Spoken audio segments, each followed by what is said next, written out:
Yeah, brands will spend 100 grand, 200 grand on a big stupid thing at an exhibition that just gets turned down and just thrown away at the end of it. So you can spend 5 grand fitting out your team with decent equipment. Okay, so with that said, should we be holding the camera? Should we be having the camera on a little stand? Should it be eye level? Does any of this stuff matter? Is the message the most important thing? How do we go about doing this? Now, I'll give you my thoughts on this. I'm slightly finicky about these things, so I'll let you give the more appropriate answer first before I dive into it.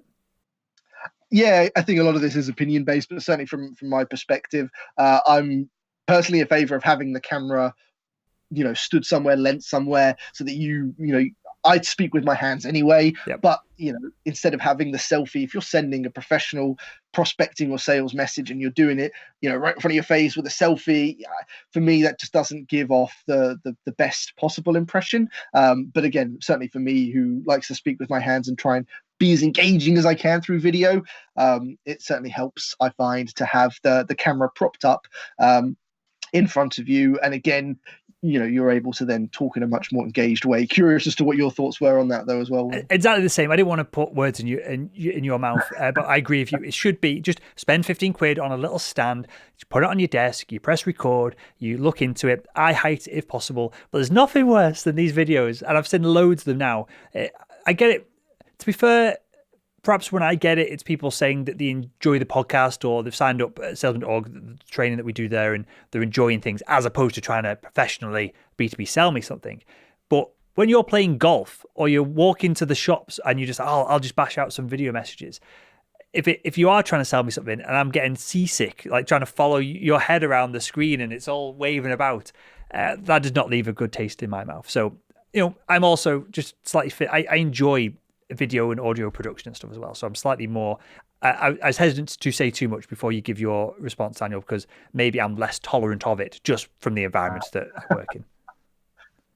No, we're on the same page, Will. And it is little details like that, again, that make such a big impact. So from that then, which is more important? And again, I don't think this is subjective. Other people might think this is subjective. Which is more important, the video quality or the audio quality of the message? That's a really good question. I mean, it's all relevant. The quality of the video, the quality of the audio. I would definitely probably preference a better camera than I would a microphone if I had to choose. Simply because I'd say the quality of the video itself is going to stand out a lot more than the quality of the audio from a sales messaging perspective. Again, it's different when you're creating content. It's different when you're recording a podcast or creating video content. And ultimately, you want to have both.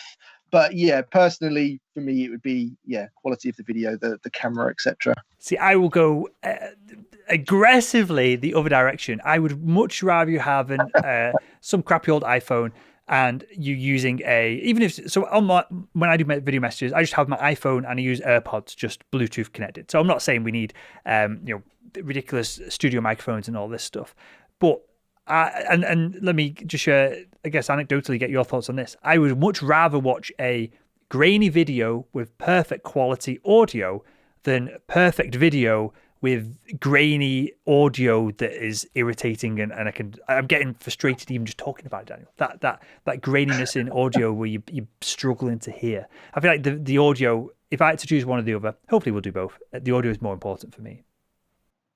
Having listened to your podcast, Will, for years and years and years now, I know how much you care about audio, so I'm not surprised that was your response. I think we're lucky that most people, you don't have to get too extreme on either end. Even with just your iPhone, the audio quality and the camera quality is going to be decent enough. And as you said, ultimately try and do both. I have an external camera, I have an external microphone to make sure that both qualities there. And again, for sales leaders out there, that's the sort of equipment that the modern sales rep needs now. You can't just issue them a laptop and a company phone and expect that to be enough. You do need to think about all the things that can contribute to that sort of digital selling ability. So yeah, hopefully, salespeople will be able to tick both those boxes. Yeah, for sure. And the irony is a modern laptop has better microphones that are designed to be used at distance. Your phone does have directional microphones, but they're not as typically not as sophisticated as what a MacBook or a modern laptop would be. So you probably get better LinkedIn video from a laptop than you would a phone at distance. So I know I've pondered about this, and we'll wrap up with the audience question in a second, Daniel. But should the videos be portrait or should they be landscape? The app, I've never tested. I've only ever done it portrait. I don't know if the app will let you do one way or the other. Because if we're consuming it on a mobile device, portrait is going to be better. But if, like me, you're consuming a lot of your LinkedIn content on a laptop, then a portrait video is always a bit awkward and cumbersome. So I've only ever done it on portrait. It's funny you should mention that, really. I haven't looked to try it in landscape. I think where it's done through mobile, a lot of people are using LinkedIn on their mobiles, then they are going to be sort of getting it in the same way. But you're absolutely right. I'm going to do a little test after this episode and just see if you can do it in landscape. Again, from a preference point of view, there's going to be very small differences in the impact that both make. So yeah, I wouldn't worry too much about it. But you are right. A portrait one might come out a little bit different on a desktop that it's being watched on.